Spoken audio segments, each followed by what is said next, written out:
Hello viewers, welcome to another session of NEP 2020. Today, myself Deepa, along with me Ms. Sindhu Ashok, faculties of Indian Educational School, Bhavans, Kuwait, are continuing the discussion on assessment reforms of NEP 2020.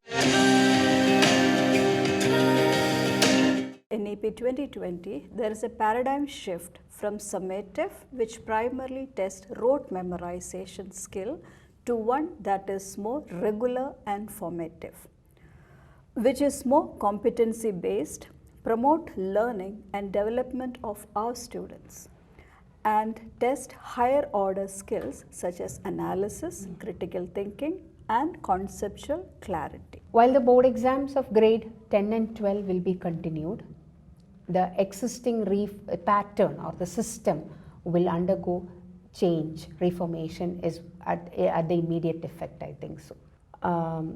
Instead of giving, the students are given flexibility of choice of the subjects, where students can choose subjects of their interest and give exams at their own individualized interest also.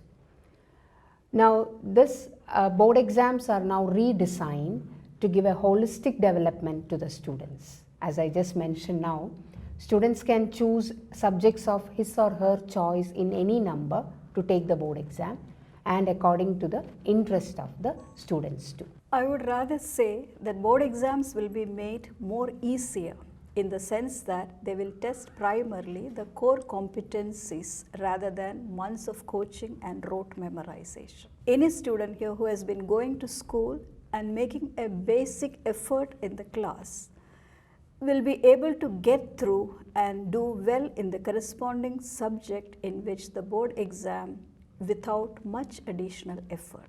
To further eliminate the high stakes of the board exam, the students are given choice to give the exams or to write the exams twice in a year. One at the end of the main academic year, and the other one as an improvement exam if the child wishes. In addition, to further eliminate the high stake of the board exam and also giving more flexibility and choice of the subjects, best of the two attempts are selected and assessing the core capacities will be given the primarily reform, will be done as a primarily reform to the existing board exam.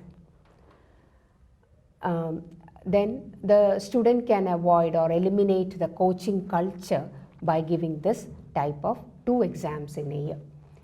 Then to further reduce, now board is thinking of more viable methods like modular exam methods to reduce the pressure and enhance the learning more easier for the students. Very true. And some of the possibilities are annual exam, semester exam, or modular exams. The advantage of conducting exams in this manner is the test materials are highly reduced, and also the students can take the exam soon after the course is taken in the school. So the pressure from exam is better distributed, less intense, and less high stake across the secondary schooling stage. And all subjects and corresponding assessment could be offered at 2 levels, one at a higher level and another at a standard level. That we are doing for maths in CBSE. There is a standard math and a basic math.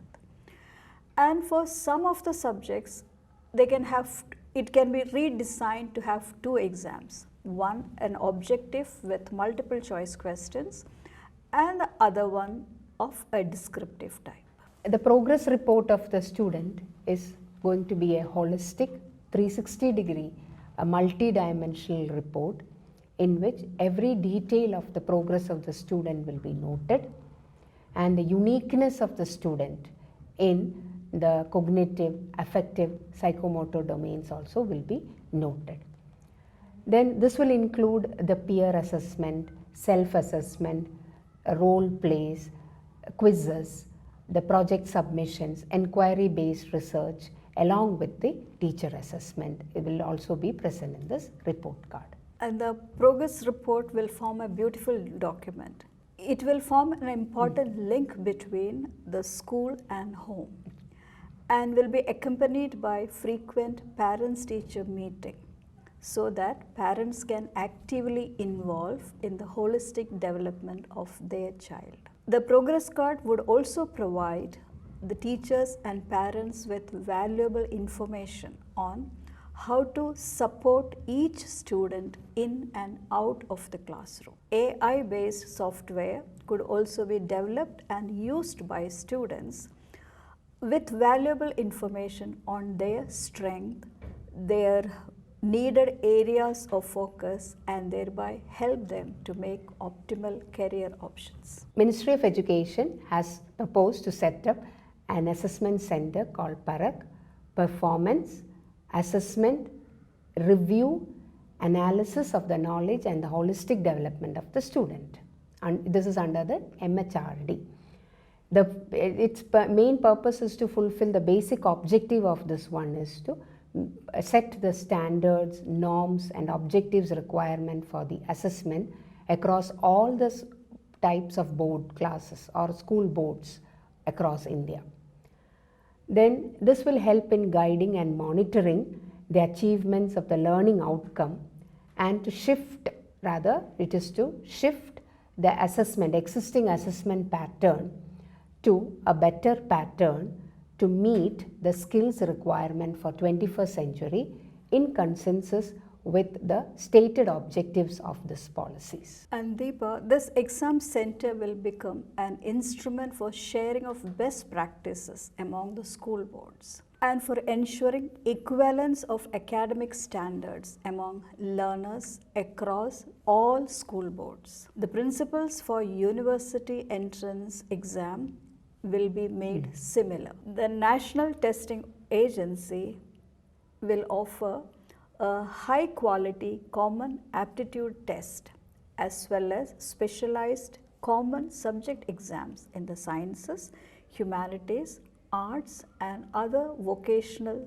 subjects at least twice a year. These exams shall test the conceptual understanding and the ability to apply knowledge and shall aim to eliminate the need for taking coaching for these exams.